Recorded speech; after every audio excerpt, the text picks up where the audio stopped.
তাকে পাঠানো হয়েছিল শুধু সেই সময়ের সেই লোকদের জন্য। এখন সমগ্র মানব জাতি, হোক সে ইন্ডিয়ার, হোক সে আমেরিকার, হোক কানাডা, হোক ইউকে, হোক সৌদি আরবে, তাদের মানতে হবে সর্বশেষ এবং চূড়ান্ত নবী মুহাম্মদ সাল্লাল্লাহু সাল্লামকে। আমি বলছি না, এটা বলছে আপনার গ্রন্থ।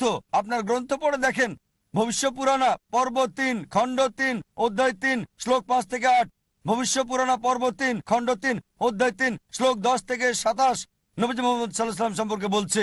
অথর্ববেদ বুক নাম্বার 20 হিম নাম্বার 127 অনুচ্ছেদ 1 থেকে 14, অথর্ববেদ বুক নাম্বার 20 হিম নাম্বার 21 অনুচ্ছেদ 6, অথর্ববেদ বুক নাম্বার 20 হিম নাম্বার 21 অনুচ্ছেদ 7, ঋগ্বেদ বুক নাম্বার 1 হিম নাম্বার 53 অনুচ্ছেদ 9 নবী মুহাম্মদ সাল্লাল্লাহু আলাইহি ওয়াসাল্লাম সম্পর্কে বলছে।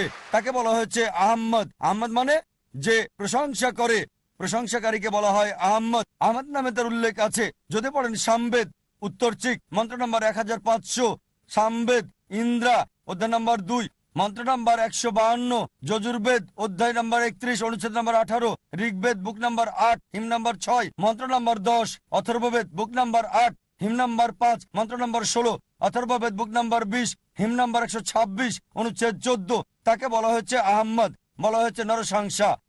নরসংসা মানে নর মানে মানুষ, সংসা মানে প্রশংসা। যে একজন প্রশংসাকারী, যদি আরবি করেন হবে মোহাম্মদ।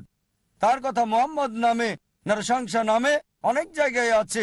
ঋগ্বেদ বুক নাম্বার 1 হিম নাম্বার 13 মন্ত্র নাম্বার 3, ঋগ্বেদ বুক নাম্বার 1 হিম নাম্বার 18 মন্ত্র নাম্বার 9, ঋগ্বেদ বুক নাম্বার 1 হিম নাম্বার 106 মন্ত্র নাম্বার 4, ঋগ্বেদ বুক নাম্বার 1 হিম নাম্বার 142 মন্ত্র নাম্বার 3, ঋগ্বেদ বুক নাম্বার 2 হিম নাম্বার 3 মন্ত্র নাম্বার 2, ঋগ্বেদ বুক নাম্বার 5 হিম নাম্বার 5 মন্ত্র নাম্বার 2, ঋগ্বেদ বুক নাম্বার 7 হিম নাম্বার 2 মন্ত্র নাম্বার 2, যজুর্বেদ অধ্যায় 20 অনুচ্ছেদ 37, যজুর্বেদ অধ্যায় 20 অনুচ্ছেদ 57, যজুর্বেদ অধ্যায় 21 অনুচ্ছেদ 31, যজুর্বেদ অধ্যায় 21 অনুচ্ছেদ 55, যজুর্বেদ অধ্যায় 28 অনুচ্ছেদ 2, যজুর্বেদ অধ্যায় 28 অনুচ্ছেদ 19, যজুর্বেদ অধ্যায় 28 অনুচ্ছেদ 42।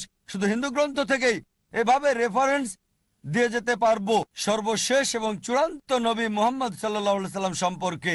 তার কথা কল্কি পুরাণায় বলা হয়েছে।